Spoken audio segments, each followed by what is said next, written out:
دل ناراضی ہو تب بھی دعا کے لیے ہاتھ اٹھاؤ، کوئی امید باقی نہ رہے تب بھی اسی سے مانگو۔ وہ جو رات سے دن نکال سکتا ہے وہ نا امیدی سے یوں امید نکالے گا کہ تم حیران رہ جاؤ گے۔ پریشانی حالات سے نہیں، خیالات سے پیدا ہوتی ہے۔ بہترین آنکھ وہ ہے جو حقیقت کا سامنا کرے۔ دنیا میں سب سے مشکل کام اپنی اصلاح کرنا اور آسان کام دوسروں پر تنقید کرنا ہے۔ نفرت دل کا پاگل پن ہے۔ انسان زندگی سے مایوس ہو تو کامیابی بھی ناکامی نظر آتی ہے۔ فجر اور تہجد خاموش نمازیں ہیں، ان میں بہے ہوئے آنسوؤں کی پکار صرف اللہ تعالیٰ دیکھتا اور سنتا ہے۔ تبھی تو ان میں مانگی گئی دعائیں اثر رکھتی ہیں، تبھی تو ان کو ادا کرنے کے بعد انسان کا دل سکون سے بھر جاتا ہے۔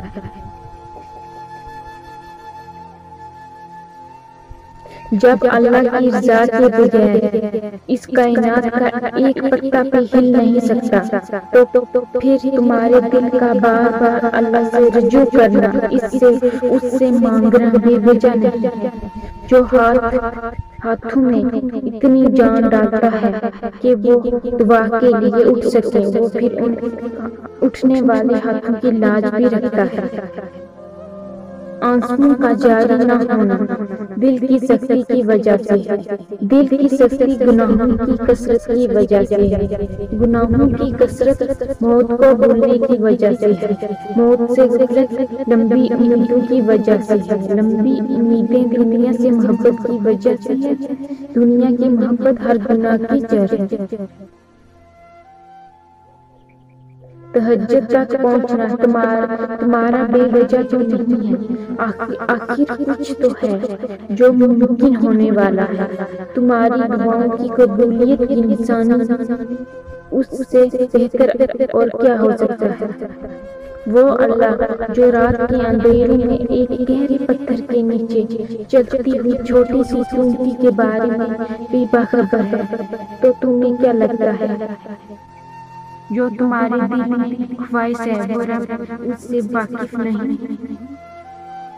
جب دعا کرتے وقت تمہاری آنکھوں سے آنسو آنے لگے تو سمجھ جانا تمہاری دعا بارگاہ الہی میں قبول ہو چکی ہے۔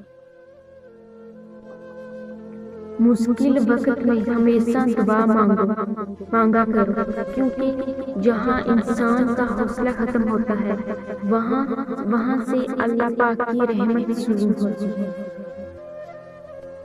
میرا رب کہتا ہے نا امید مت ہونا، معجزے ہمیشہ مشکلوں میں ہوتے ہیں۔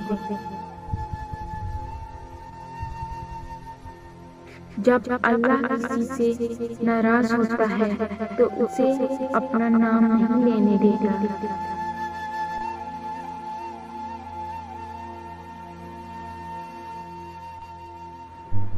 کچھ رشتے اللہ تعالیٰ خود ختم کرواتا ہے تاکہ ہماری زندگی خراب نہ ہو سکے۔ بے شک وہ جو کرتا ہے بہتر کرتا ہے۔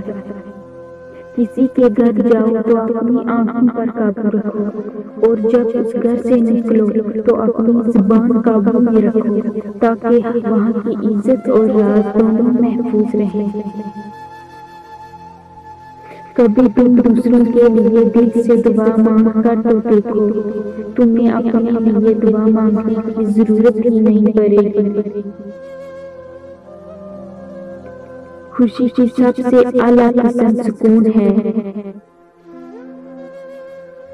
مومن زبان سب رکھتے ہیں مگر کمال وہ کرتے ہیں جو اسے سنبھال کر رکھتے ہیں۔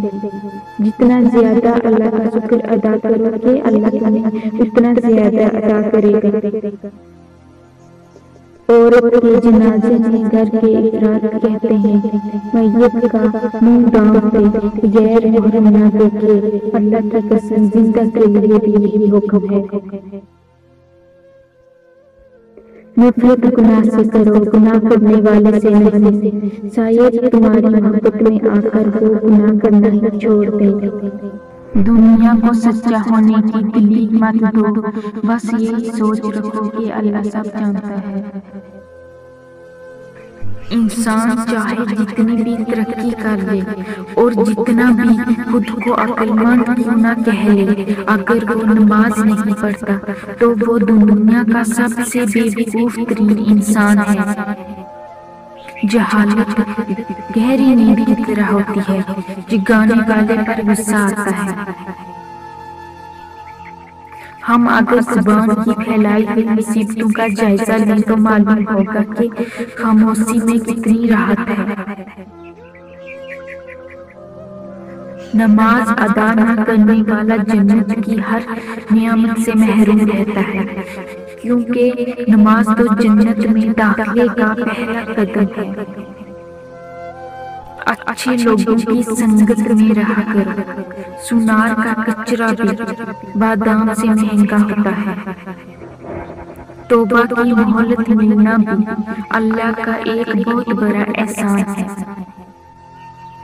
لوگوں کے قصور معاف کر دو، یہاں ہر کوئی میں امتحان میں ہے اور امتحان میں غلطیاں ہوتی ہیں۔ حالات کوئی بھی ہو، شکر ہمیشہ شکوے سے بہتر ہے۔ سب سے خوبصورت عمل ہے ہر پل اللہ کا شکر ادا کرنا۔ دعا کی ضرورت ہو تو کسی انسان کی کوئی نہ کوئی مشکل حل کیا کرو۔ انسان کی چاہت ہے کہ اڑنے کو پر ملے اور پرندے کی چاہت ہے رہنے کو گھر ملے۔ آنسوؤں کا وزن تو نہیں ہوتا، پھر بھی ان کے گر جانے سے دل ہلکا ضرور ہوتا ہے۔ ساتھ نہ دینے والوں کا طریقہ واردات یہ ہے کہ ان وقت پر کبھی بیمار، کبھی ناراض اور کبھی مصروفیت کا بہانہ دیا رکھتے ہیں۔ کہیں یہ آپ تو نہیں قومیں اپنی تعداد کی کمی کی وجہ سے غلام نہیں بنتی، بلکہ اپنی فکر، تعلیم اور اخلاق کی کمی کی وجہ سے غلام بنتی ہیں۔ انسان کا بہترین ساتھی اس کی صحت ہے، اگر اس کا ساتھ چھوٹ جائے تو ہر رشتے کے لیے بوجھ بن جاتا ہے۔ اپنی صحت کا خیال رکھیں۔